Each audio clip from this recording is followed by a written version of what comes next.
السلام عليكم ومرحبا بكم في قناة أكتو سبور. الظاهر أن المدرب بيتوني مازال شاد صحيح في برشا ملاعبية، ومازالت عنده الفلسفة تاع تبديل الملاعبية وتبديل التشكيلة في كل جولة، واللي التغييرات متاعه كالعادة ما تكونش مفهومة، واللي تقريبا الجمهور الرياضي تاع الكلوب أفريكان معناها عرف انه ثم ملاعبية ما تنجمش تكون في وسط ميدان النادي الافريقي، ما ثماش معناها إضافة موجودة من الملاعبية هذوما. نذكر مثال أحمد خليل، نذكر الزمزمي، نذكر كيف اللاعب الكاميروني تيني ويلا جيت تحطه معناها من الجهة اليسرى، والسيد معناها هو في الأصل المركز نتاعو الأصلي معناها بيفو.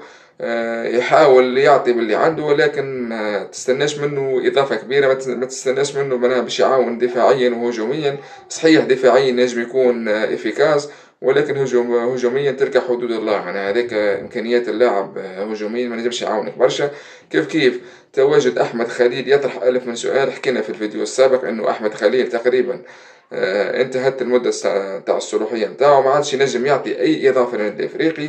كنشوفوا اليوم النادي الإفريقي بتواجد أحمد خليل، الكرة كلها على العرض، السيد يجري بالسيف، السيد يمشي ياخذ الكرة من المدافعين. ما فهمتش الفازة هذه. يبدأ المدافع عنده كرة باش يلعبها معناها للأمام، يجي سي أحمد خليل ياخذها من ساق المدافع صاحبه ويلعبها. على الأقل إذا باش تلعبها معناها فيرتيكال والله في الهم معزة، ولكن أنت تاخذ الكرة وتلعبها في العرض وتعمل برشا مخالفات في وسط الميدان، وقراءتك للاعب غالطة، وما عملت حتى معناها إضافة. ما فهمتش علاش المدرب بتوني مازال إلى حد الآن مصر على اللاعب أحمد خليل. كيف الزمزمي رغم معناها إن استنينا إنه باش يعطي إضافة للكلوب، ولكن الحقيقة إلى حد الآن ما عطاه حتى إضافة. وتحسوا معناها اللاعب داخل بعضه مربوط مش عارف ايش يعمل في التيران. ياسر رزين، ياسر معناها حتى باش يعمل كنترول اورينتي يعمله غلط، يعدي باس يا اما يعدي باس طويلة غلطة، يا اما يعمل معناها شوا غلط في قدام الكاج. معناها إلى حد الآن زوز ملاعبية هذا، وكيف اللاعب تيني ويلز إلى حد الآن نقطة استفهام كبيرة للمدرب بتوني، اللي مازال متشبث بخياراته، مازال بتشبث بتغيير معناها طريقة اللعب أو التشكيلة متاعه كل جولة.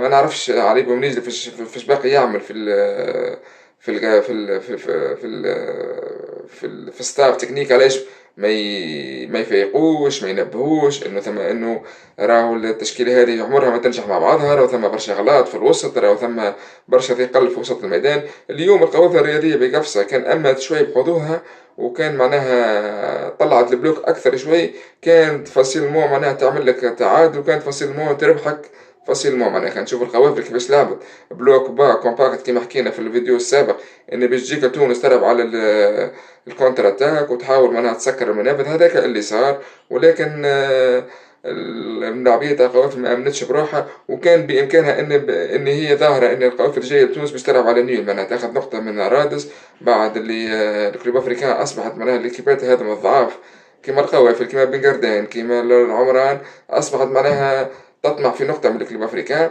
واللي هذا ما يصيرش نورمالمون. النادي الإفريقي كي تلعب مع ليكيبات هذه ديريكت تربح 3-4 بلاش تمشي على روحك. معناها يلزم الفرق الصغار هذه تعرف ان هي في حضرة لا نادي كبير اسمه النادي الافريقي، ان هي في حضرة معناها واحد من اعمدة الكرة في تونس. دونك يلزم الشخصية نتاع الفريق تتبدل، يلزم العقلية الانهزامية والعقلية نتاع هنا ربحنا واحد شيء ودو زعاء ونلعبوا على التعادل وما شنو. لا، في رادس يا صديقي ما عندك حتى ريزون باش تعمل نيل ولا باش تخسر ماتش. اللهم باش تخسر مع اكيبا كبيرة والله يمكن، لكن هذا ما يمنعش انك تعمل معناها دومينونس وتعمل فوليوم دو جو باهي مع اي اكيب، كسوا صغيره، كسوا تلعب وسط الترتيب، كسوا تلعب على النزول، كسوا تلعب معناها في اول الترتيب.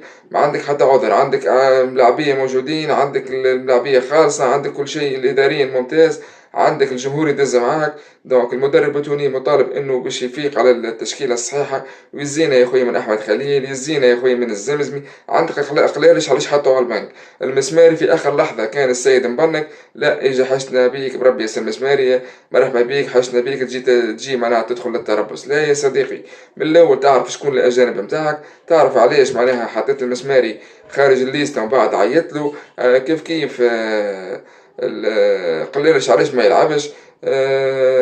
تيني ويلز الله اعلم علاش يلعب، علاش حط اسامه السيدي تلعبوا 3 4 ماتشات يشد الريتم ومن بعد تحطه على البنك. طريقة اللعب اليوم غريبة وغريبة جدا. تشوف منها أول لاعبية داخلين ظاهر إنهم ممسوسين نفسيا، داخلين مهمشين، داخلين يحبوا يوصلوا للكاس في أسرع وقت، وهذا اللي عمل مخالفات وعمل برشا كرة ضايعة في الشطر الثاني نتاع التيران. اليوم القوافل الرياضية بقفصة كما حكيت إذا أمنت بروحها شوي كانت نجم تباغت وكانت نجم معناها تلعب لك معناها للتعادل وتعرف معناها بالرغم انه سجلنا صحيح هدف اول وهدف ثاني، ولكن القوافل لو امنت شوية بروحها وكانت الهجمات تاعها مركزة كانت تنجم تعمل لك معناها مفاجأة في رادس وندخلوا معناها في دوامة كبيرة وبرشا مشاكل. دونك الناس كلها لاحظنا انه قلالش البلاصة نتاعو 100% لازم تكون في وسط ميدان النادي الافريقي. احمد خليل ما عندوش بلاصه، كيف كيف الزمزمي، كيف كيف غيث الصغير. سيماو كولا علاش ما هبطوش؟ باش تحكي لي على عدد الاجانب من الاول يا صديقي. تعرف تحط النوبر نتاع الاجانب بتاعك، تحط تيني ويلز تخرجوا من القائمه، تحط سيماو كولا موجود. علي يوسف اليوم رتحته وحطيت حمزه بن عبده، علاش الله اعلم. السيد حمزه بن عبده كان معناها مصاب وعنده تقريبا 4 أو 5 جولات معناها خارج التشكيله وما يلعبش، وتجي تلعبوا اليوم في لقاء كونتر قفصة ونحن نلوجوا على التروا بوان. دونك السيد يجري ويلهث ومعناها وتحس لعب رزين، وهذا طبيعي وهذا عادي. السيد معناها رجع من إصابة دخلوا معناها دون مانيير بروغريسيف في اللعب، مش ديريكت من أول ما يرجع تهبطوا ديريكت في التشكيلة. كيف كيف لاحظنا انه الكلوب افريكان معناها متحسنت وتسرحت اللعبة. كان كي صارت التغييرات في الشوط الثاني بدخول غلالش، بدخول بسام السرافي، ولانه كوزومبي راهو يعطيك برشا حلول في الشوط الاول، ولكن ثم ديما مشاكل مع الزمزمي في التغطية، ثم برشا مشاكل في الكولابوراسيون مع احمد خليل كيف كيف. دونك كيما حكيت النادي الافريقي باقي يخسر في تقريبا 65 دقيقة لعب بتشكيلة غلطة، بطريقة لعب غلطة في الشوط الأول، ومن بعد يجي معناها الركتيف في الشوط الثاني وتبدأ تصلح في التشكيلة نتاعك وتدخل في غلالش وتدخل في سرارفي وتدخل في حمدي العبيدي بوست بار بوست مع أرماند كو. معليش إذا الكلوب أفريكان كيما حكيت برشا مرات، إذا الكلوب أفريكان تكون معناها تلعب ربحة 1-0 ولا تكون معناها في تعادل، علاش ما تخرجش مراش لاعب من وسط الميدان وتدخل حمدي العبيدي هو أرماند كو الاثنين مع بعضهم، تلعب 4-4-2 يا صديقي. مش لازم نحن نلعبوا 4-1-4-1 ولا 4-3-3، لا يا صديقي، العب 4-4-2، هاجم أكثر، أعمل برشا مجازفة. اللعبة في تونس يا صديقي يلزم تربح أبارتير من الشوط الأول. ما سهلش تربح في الشوط الأول، ربحت معناها سجلت هدف واثنين ابارتي من معناها بين الشوطين تدخل التغييرات نتاعك، ما تبقاش تستنى 20 دقيقة ولا 15 دقيقة في الشوط الثاني باش من بعد تفيق وتدخل قلالش وتدخل.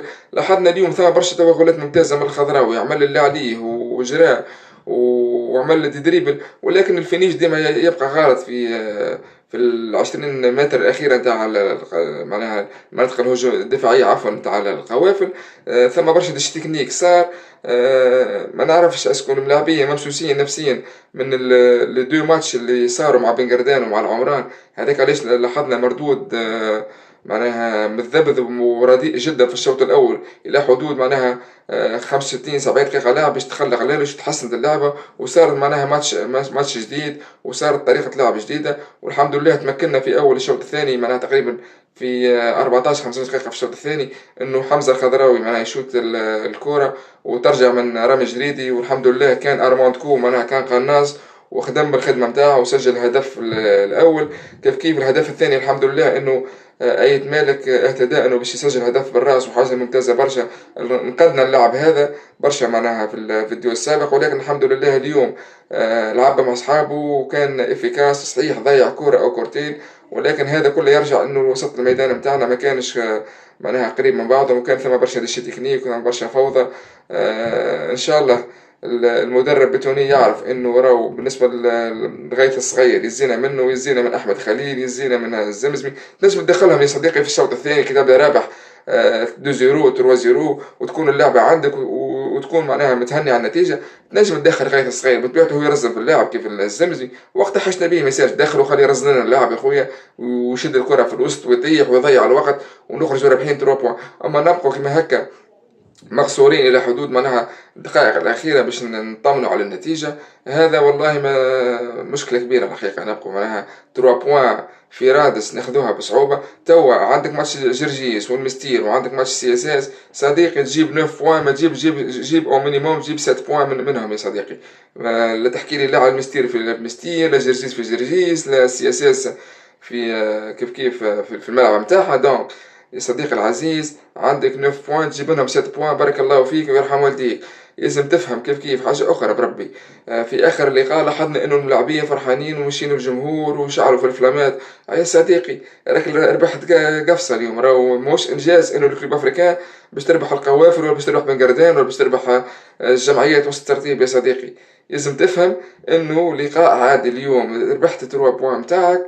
طريقة اللعب كانت رديئة، المردود سيء للغاية، تحسن شوي في آخر اللقاء. 3 بوان صحيح خذيناها ممتازة خلتنا في الكورسة، ولكن يا صديقي راهو ما عندكش الحق تفرح أكثر منه معناها سجلت هدف سي بون بارك الله فيك، خدمت خدمتك، سجلت الهدف جبت 3 بوان ديز باش تطير الفستير. أما تمشي تفرح وتعيط وتغني صديقي راهي قفصة، راك ما عملتش ماتش مع الاهلي ولا مع موزمبيق ولا مع اكيبا كبيره في الافريق، راك لعبت مع قفصه. دونك الفرحه الزايده هذه مبالغ فيها.